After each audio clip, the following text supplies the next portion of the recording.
नमस्कार मित्रांनो, अस्सल हाताची चव या मराठी यूट्यूब चॅनलमध्ये तुम्हा सर्वांचं स्वागत आहे.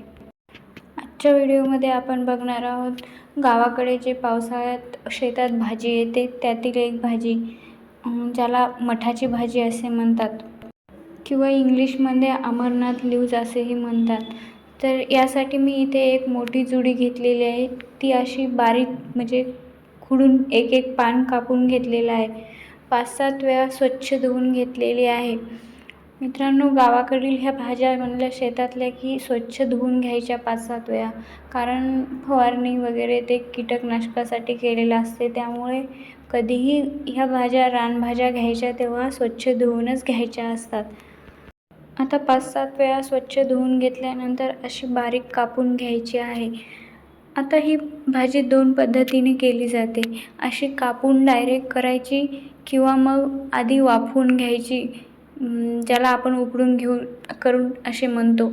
उकडून घेतलं तर काय होतं, त्यातील पोषक घटक हे निघून जातात आणि ह्या भाज्या शरीरासाठी खूप पोषक असतात. त्यामुळे शक्यतो अशा डायरेक्टच करायच्या, वाफवून घ्यायच्या नाही. पण काही भाज्या ह्या खायला कडू असतात म्हणून वाफवून घेतल्या जातात. तर आता ही भाजी मी पूर्णपणे कापून घेतलेली आहे अशी बारीक.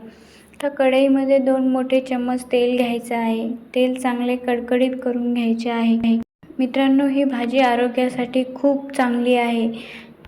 आता तेलामध्ये 1 चम्मच मोहरी घालायची आहे. मोहरी चांगली तडतडली की त्यामध्ये 1 चम्मच जिरे घालायचे आहे. जिरेही चांगले तडतडले की त्यामध्ये थोडासा 7-8 लसणाच्या पाकळ्या बारीक करून घालायच्या आहे आणि 2 मध्यम आकाराचे कांदे कापून घ्यायचे आहेत. तेही बारीक करून घालायचे आहेत. कांदा चांगला सोनेरी होईपर्यंत परतून घ्यायचा आहे. तर या भाजीमध्ये जो मुख्य पदार्थ आहे तो म्हणजे कांदा. या भाजीमध्ये कांदा जेवढा जास्त असेल तेवढा भाजी चांगली लागते. त्यामुळे शक्यतो कांदा जास्तच घ्यायचा आणि जास्त बारीकही कापून घ्यायचा नाही. थोडा जाडसरच कापायचा, म्हणजे तो असा छान लागतो. तर हा चांगला सोनेरी होईपर्यंत परतून घ्यायचा आहे. जास्तही लालसर भाजायचा नाही, म्हणजे तो कडसर लागतो. त्यामुळे थोडासा सोनेरी होईपर्यंत भाजायचा आहे. बघू शकता अशा प्रकारे. आता हा कांदा चांगला परतला गेलेला आहे. असं सतत हलवत राहिलं तर कांदा खाली कढईच्या बुडाशी लागत नाही, म्हणून थोडंसं सतत हलवत राहायचं. आता यामध्ये आपण आपले सुके मसाले घालू. सुके मसाल्यामध्ये चवीनुसार लाल तिखट घालायचं आहे, थोडीशी हळद घालायची आहे आणि चवीनुसार मीठ घालायचं आहे. सुके मसाल्यामध्ये आपल्याला फक्त एवढंच घालायचं आहे, जास्त काही नाही. म्हणजे आपले बाकीचे मसाले या भाज्यांमध्ये चांगले लागत नाहीत, त्यामुळे एवढंच घालायचं. आता तुम्ही तिखटऐवजी तुम्ही हिरवी मिरचीही वापरू शकता, पण या भाजीमध्ये शक्यतो लाल तिखटच वापरायचं, जी चांगली लागते. आता ही आपली भाजी यामध्ये टाकून घ्यायची आहे. चांगली 1-2 मिनिट पूर्ण मिक्स करून घ्यायची आहे, म्हणजे मसाले चांगले भाजीला लागले पाहिजेत. आता ह्या भाज्या कापल्या तेव्हा खूप दिसतात, म्हणजे कढईमध्ये मावत पण नाहीत एवढ्या दिसतात. पण वाफवून झाल्याच्या नंतर एकदम थोडी भाजी होते. जसे की आपली मेथीची भाजी, पालकची भाजी सेम तशीच. तर आता हे व्यवस्थित सर्व मिक्स करून घ्यायचे आहे.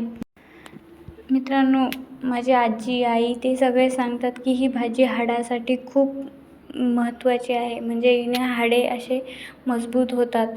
तर ही भाजी तुम्ही आवश्यक बाजारामध्ये मिळाली तर नक्की करा. बनवायला अगदी सोपी, पण खायला एकदम पौष्टिक आणि चांगलीही लागते. आता ही भाजी आपल्याला इथे 5 मिनिट वाफवून घ्यायची आहे. जास्त वाफवायची गरज नाही. 5-7 मिनिटामध्ये ही भाजी वाफवून होते आणि यामध्ये पाण्याचाही अजिबात वापर करायची गरज नाही. वाफेवरच ही भाजी तयार होते. तर आता ही आपली भाजी तयार आहे.